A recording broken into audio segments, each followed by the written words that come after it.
Ele olhava para a lei e aplicava a lei ao povo, porque era aquela que era a palavra de Deus naquela época. Hoje, quando nós estamos na nova e eterna aliança de Cristo, nós temos que usar o quê? A nova e eterna aliança de Cristo. Nós temos que ministrar ela ao povo. E o texto está dizendo, pois a lei nunca aperfeiçoou coisa alguma. E por outro lado se introduz esperança superior, pela qual, olha o singular, tremendo esse texto, pela qual nos chegamos a Deus. Você só se chega a Deus pela qual. Você só se aproxima de Deus pela nova e eterna aliança. O mesmo texto está dizendo que a antiga aliança, a lei, ela é inútil, fraca. Volto a repetir, no tratar do corpo do pecado com o homem, para com o homem, ela é fraca e inútil porque não conseguiu matar o corpo do pecado e não aperfeiçoou o homem. Aí do outro lado se introduz esperança superior. Qual é a esperança que Deus introduziu para a minha vida e para a sua vida? Foi a nova e eterna aliança de Cristo, inaugurada com o seu sangue. Aí o texto está dizendo pela qual, ou seja, pela essa nova esperança que nos faz chegarmos até Deus. Ele usa uma só, pela qual, singular. Mas tem muitos querendo usar para a tua vida se aproximar de Deus, pelas quais querem te aproximar diante de Deus com as duas alianças. Você só se aproxima de Deus pela qual, ou seja, pela nova e eterna aliança de Cristo. Quem tentar fazer com que você venha se aproximar de Deus usando as duas alianças, está fora daquilo que está escrito, porque você só se aproxima de Deus usando a nova e eterna aliança, porque esse texto está dizendo que ela é fraca, inútil, nunca aperfeiçoou nenhuma coisa, ou seja, nada. E por outro lado se introduz esperança superior, pela qual, esse texto é tremendo, nos chegamos a Deus.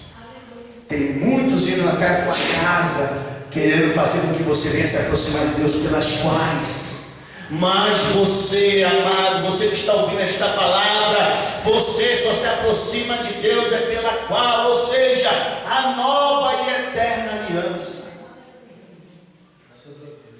O texto está chamando ela de inútil, o texto está chamando ela de fraca, o texto está dizendo que ela nunca aperfeiçoou nada.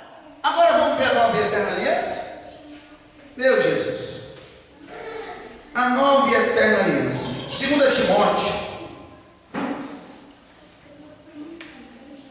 glória a Jesus, 2 Timóteo, capítulo 3, versículo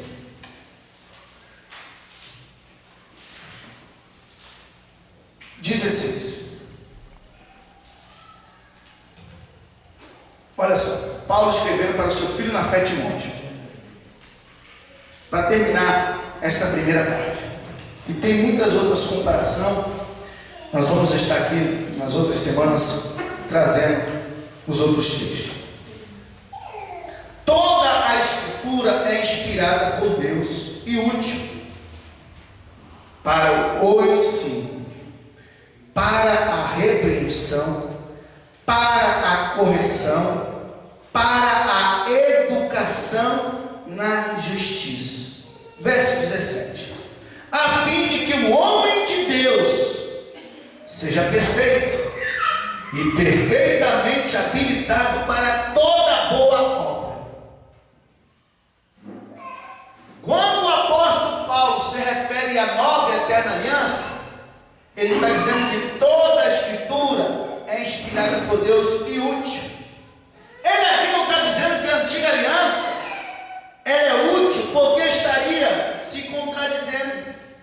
Hebreus estaria se contradizendo com a epístola 2 Timóteo.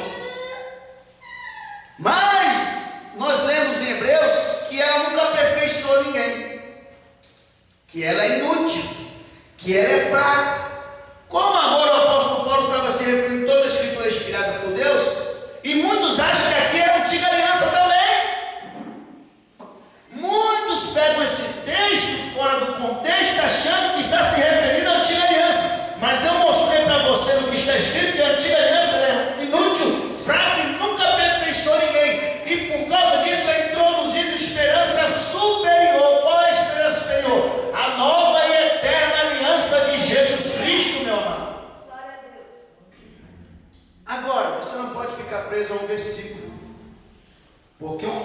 fora do seu contexto se torna um pretexto.